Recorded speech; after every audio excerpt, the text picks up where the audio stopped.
Today in this video I show you how to make the mouse cursor click automatically on Windows. For this you have to open Chrome browser, click on search bar and search free mouse clicker. Open this website, scroll down and click on download free mouse clicker.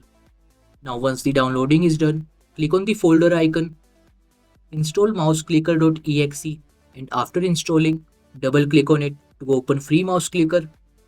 You can now start or stop automatic mouse clicking using these shortcut keys.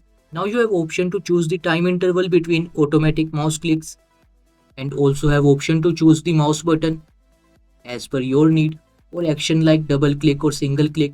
Choose this according to your need. Now you can make the mouse cursor click automatically using shortcut keys or the start button. Now you can see automatic mouse clicks are working and I can stop the automatic clicks using Ctrl plus F3. So this is how you can make the mouse cursor click automatically on Windows. Thank you for watching this video. Please like this video and subscribe to my channel for more interesting videos like this.